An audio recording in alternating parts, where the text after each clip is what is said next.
ফখরুল ইসলামকে বক্তব্য রাখতে আমি শুনেছি যে কোরআন সুন্নাহর বাইরে আমরা কিছু করব না। সালাউদ্দিন কথা বলছে ইসলাম ধর্মের বাইরে আমি কিছু করব না। সালাউদ্দিনের বাপ তো মসজিদের ইমাম ছিল। আরো কয়েকজনে বক্তব্য রাখছে, তারা বললো যে ইসলাম ধর্মের বাইরে কিছু করব না। তাহলে এই সংস্কারগুলি করছো না কেন? এগুলি কি ইসলাম ধর্মের বাইরে? মেহরবানি করে সংস্কারগুলি করে এই জাতিকে মুক্তি দেন। আমরা যারা বিরোধী দলে আছি আমরা আপনার শত্রু না, আমরাই হলাম আপনার মিত্র। কারণ আমরা সুন্দর বাংলাদেশ গঠন করতে চাই। এই বাংলাদেশের জন্য যুদ্ধ করেছিলাম, এটা আপনাকে বুঝতে হবে।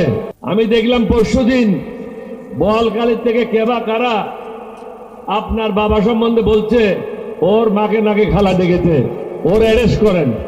আপনার বাবা কারো মাকে খালা ডাকে নাই, সুযোগ সুবিধা নেওয়ার জন্য করছে। আরেক ভদ্রলোক ইন্টারভিউ দিয়েছে, বললো যে আমি জিয়াউর রহমানের খুব ঘনিষ্ঠ লোক ছিলাম, বেগম জিয়ার সাথে এটা হয়েছে এটা হয়েছে, এটা আমি সব প্রত্যক্ষদর্শী। এবং নাম বললো মেজর জেনারেল জঞ্জুয়া। ওই গাদার বাচ্চা বুঝা উচিত ছিল মেজর জেনারেল জঞ্জুয়া বলে বাংলাদেশে কেউ ছিল না, লেফটেন্যান্ট কর্নেল জঞ্জুয়া ছিল, যাকে 25 তারিখ রাত্রে আমাদের সিপাহীরা হত্যা করেছিল। সুতরাং এখন আপনি প্রধানমন্ত্রী হয়েছেন, বিভিন্ন জনে বিভিন্নভাবে আপনাকে প্রলোভিত করার জন্য বক্তব্য রাখবে, আপনাকে তৈলমর্দন করবে। এদের থেকে সাবধান। আমরা কিন্তু 11 দল তৈলমর্দনকারী দল না। আমরা যেটা সঠিক সেটাই বলবো। মেহরবানি করেন, এই দেশের লোকের প্রতি দয়া করেন, আল্লাহ আল্লাহ রসুলের পথে নির্দেশিত পথে চলেন। শুধু মক্কা সনদ বললে হবে না, ওটা কাজে লাগাইতে হবে। মানুষ কি চায় সেটা বুঝতে হবে।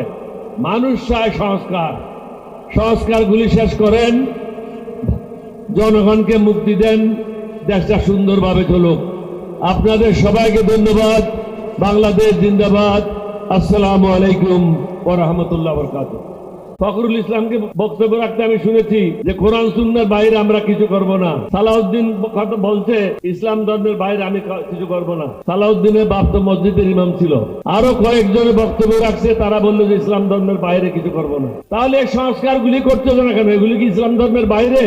মেহরবানি করে সংস্কারগুলি করে এই জাতিকে মুক্তি দেন। আমরা যারা বিরোধী দলে আছি আমরা আপনার শত্রু না, আমরাই হলাম আপনার মিত্র। কারণ আমরা সুন্দর বাংলাদেশ গঠন করতে চাই।